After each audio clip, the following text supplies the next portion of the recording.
morning po mga bayan, welcome sa ating latest update rito po sa SLEX TR4 sa Package A sa may parte ng Santo Tomas, Batangas.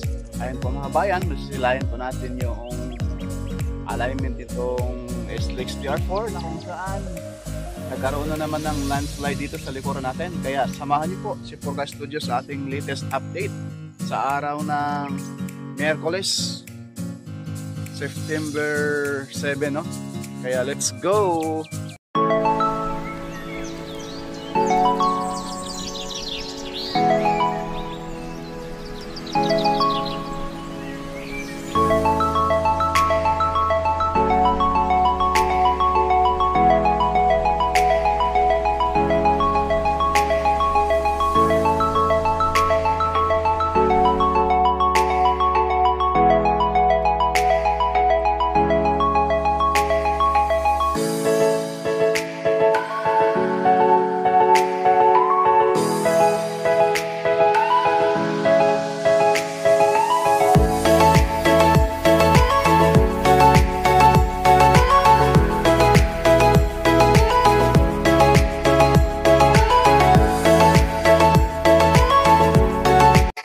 Good morning po mga kabayan, welcome sa ating latest update. Ayan po yung binilugan natin, dyan po tayo mag-update ngayon.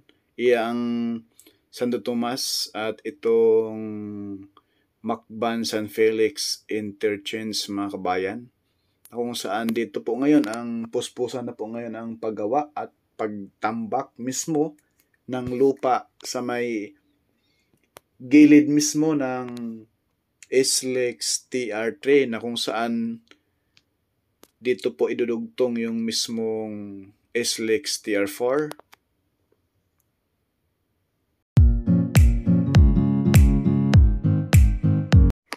Yan po mga bayan, SLEX TR4 po. Yan, may apat na lane po yan mga kabayan. May haba siyang 66.74 kilometers mga kabayan. Ayan, package A po tayo mag-update ngayon, no?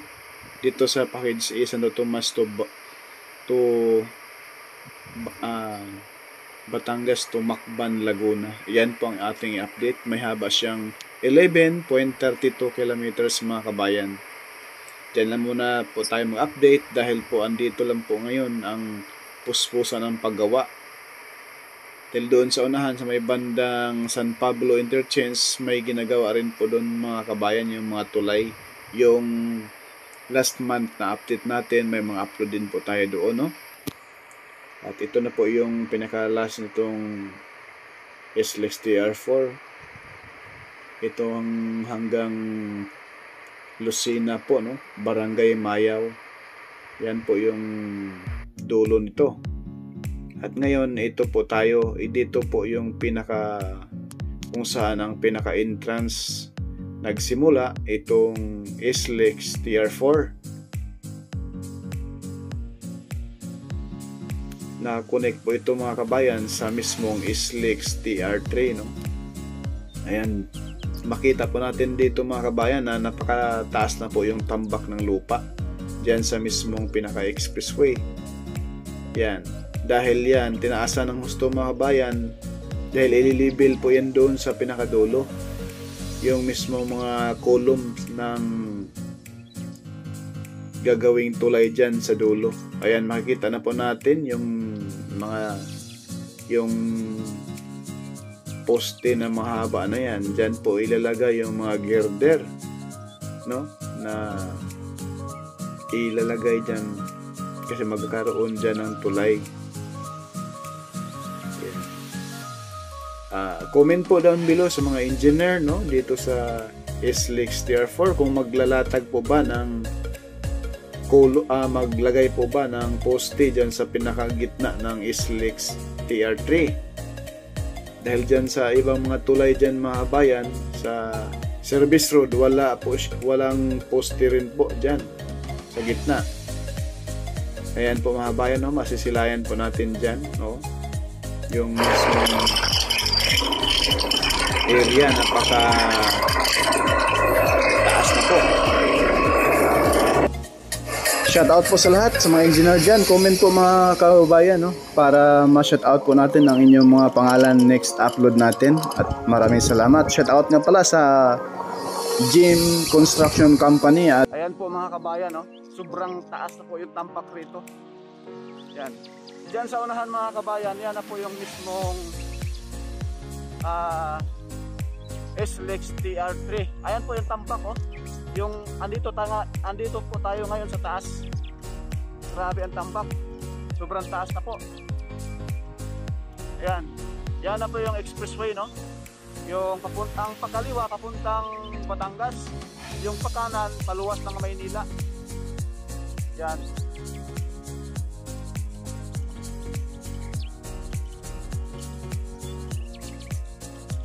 Pasukin natin mga itong alignment na to, yan, magkaroon ng tulay dyan sa tapat natin.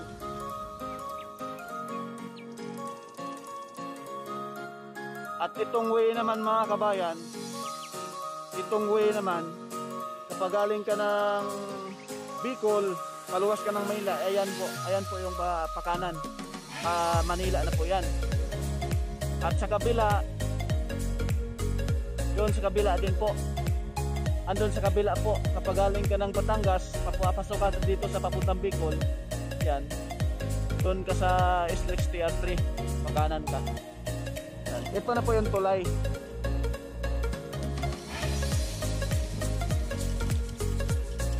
Ayan na po yung SLEX TR3.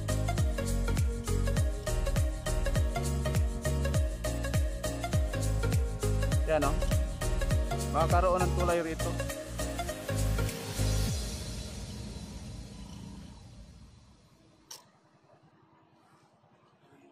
Ayan po mga bayan, no? Ayan po. Ito na yung tambak, grabe ang taas na. Ayan na po ang tulay, oh. And doon sa kabilang side mga bayan, yun doon, galing ka ng Maynila, papasok ka dyan sa may parang building na yan, oh, sa malayo-layo. Yan. Diyan ka papasok. Pakanan, ikot ka, parang may magkaroon ng parang rotunda dyan sa kabilang side. Magkaroon ng parang rotunda pakanan, dito patawid. Tagos na po dito. Dito magkakaroon po ng tulay. Yan. Ayang mga sasakyan dyan, yan na po yung SLEX TR3.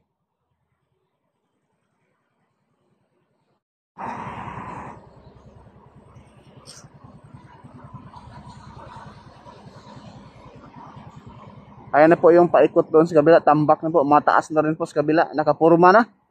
Ang tanong dyan kung kailan sila maglatag ng simento para ito'y, at saka maglagay ng tulay dito sa taas ng TR3. Kasi wala silang balak na maglagay ng tulay, kulom dyan sa mismong gitna ng SLEX TR3, no?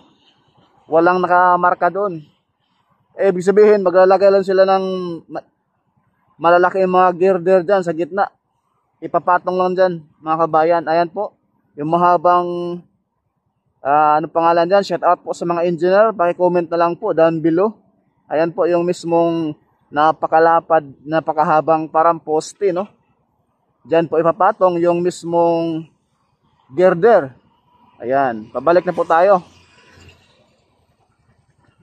Ito na po yung alignment, no?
Let's go, let's go. Yung bundok na yan mga bayan, yan na po yung Mount Makiling. Napakataas na po yung tambak rito. Dati hindi natin napasok. Buti naglakas tayo ng loob para mapasok itong area.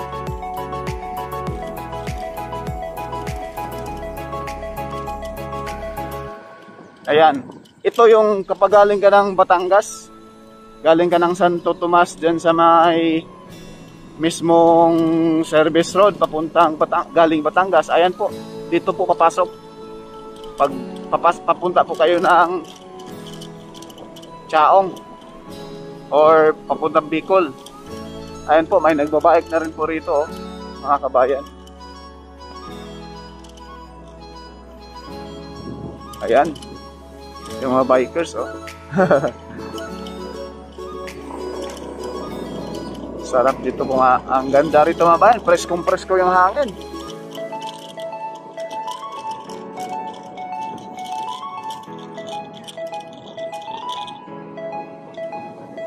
Yan o.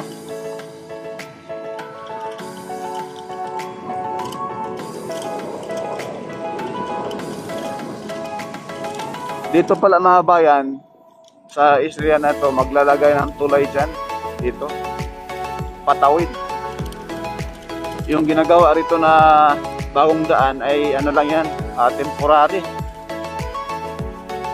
Yan po mga heavy equipment, nakatambay rito.